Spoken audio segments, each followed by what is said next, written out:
Santet itu apa dan bagaimana cara menangani atau menerapi orang yang terkena santet?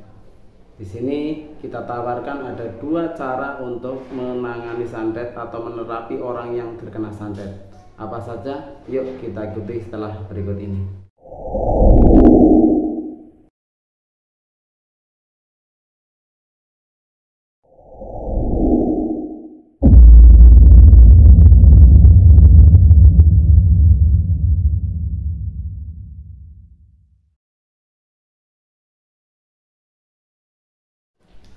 Assalamualaikum warahmatullahi wabarakatuh. Alhamdulillahirabbil alamin. Wassalatu wassalamu ala asrofil anbiya'i wal mursalin sayyidina wa maulana Muhammadin wa ala alihi wa sahbihi ajma'in, amma ba'du. Oke, teman-teman yang dimuliakan oleh Allah Subhanahu wa taala. Kali ini kita akan membahas tentang santet. Oke. Santet yang dimaksud di sini bukan santet yang menurut bahasa asal kosim, tapi santet yang dimaksud di sini adalah yang arti dari sihir itu, yang diterjemahkan dari bahasa Arab sihir. Lebih enaknya kita akan membahas tentang ini dengan bahasa sihir saja.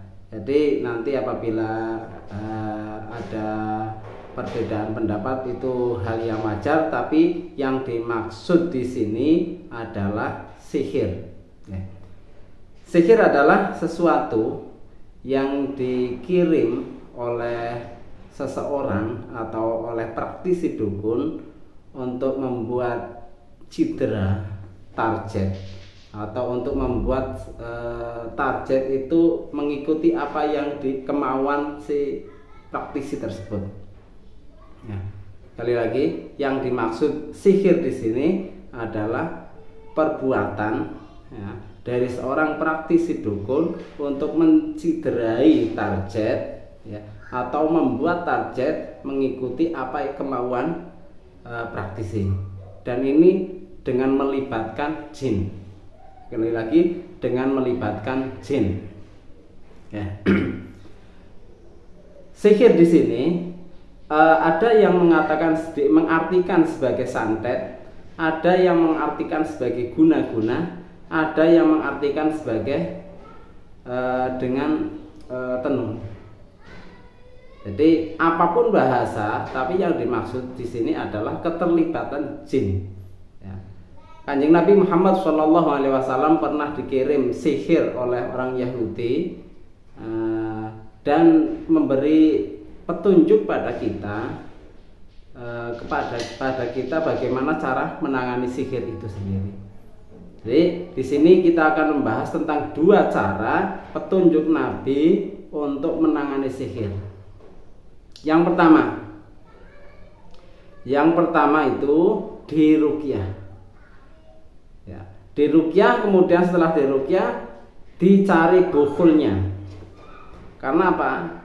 Bukhul itu media untuk mengirim jin, media untuk menyantet, untuk mensihir seseorang. Nah, setelah diruqyah harus dicari bukhulnya atau medianya. Kadang menggunakan media tanah kuburan, kadang menggunakan media kain kafan, kadang menggunakan media paku, jarum rambut, atau pakaian-pakaian seorang yang telah dipakai, pakaian target. Ini harus dicari. Setelah diruqyah kemudian ditemukan bukhulnya. Bukhul tersebut setelah ditemukan nanti diruqyah dan dihancurkan atau dibuang. Dibuang di aliran air, di sungai atau di mana. Yang jelas setelah diruqyah kemudian dihancurkan atau dimusnahkan, bisa dibakar dan lain sebagainya. Nah, ini yang pertama. Yang pertama, sekali lagi, cara menangani sihir yang pertama diruqyah. Setelah diruqyah bukhulnya dicari, setelah ketemu diruqyah dan dihancurkan. Ini bukhulnya. Kemudian yang kedua, apa yang disampaikan oleh Kanjeng Nabi Muhammad SAW menangani sihir, tentang menangani sihir. kita ambil dari kitab Tibbun Nabawi. Di sana disebutkan petunjuk Nabi bagaimana cara untuk menangani sihir. Di sana disebutkan sebagai dengan cara hijamah atau dengan cara bekam. Nah, bekam ini juga efektif untuk penyembuhan kasus sihir. Kenapa? Karena kasus sihir adalah keterlibatan jin, di mana jin ketika dikirim itu masuk tubuh manusia. Setelah masuk tubuh manusia, di mana jin itu berada? Kata Nabi, ya jari majrodam, mengikuti aliran darah. Jadi ketika jin masuk tubuh manusia, ini berada di aliran darah manusia. Ketika darah manusia kemudian sudah tercemar, sudah mulai terganggu, maka menimbulkan berbagai macam penyakit. Nah, darah menjadi kotor dan menimbulkan berbagai macam penyakit. Maka efektif menurut Kanjeng Nabi Muhammad SAW dalam kitab Tibbun Nabawinya, di sana memberi petunjuk salah satu cara untuk menangani kasus sihir adalah dengan cara hijamah atau bekam. Bekam itu dikeluarkan darah kotornya yang kemungkinan itu tercemar akibat karena kasus sihir, dikeluarkan darah kotornya, kemudian sesuai sunnah Nabi, kalau bisa, kalau tidak mendesak, ini kita disunatkan untuk selalu hijamah setiap tanggal 17, 19, tanggal 21. Kali lagi, setiap tanggal 17, tanggal 19, tanggal 21 Hijriah. Ya. Jadi setiap terserah, pakai tanggal 17 boleh, 19 boleh, 21 boleh, tapi penanggalannya penanggalan Hijriah. Dan ini adalah sunat bekam. Jadi walaupun dalam keadaan sehat, ini kita tetap disunatkan untuk menjaga kesehatan. Bekam di tanggal-tanggal itu, tanggal 17, tanggal 19, tanggal 21.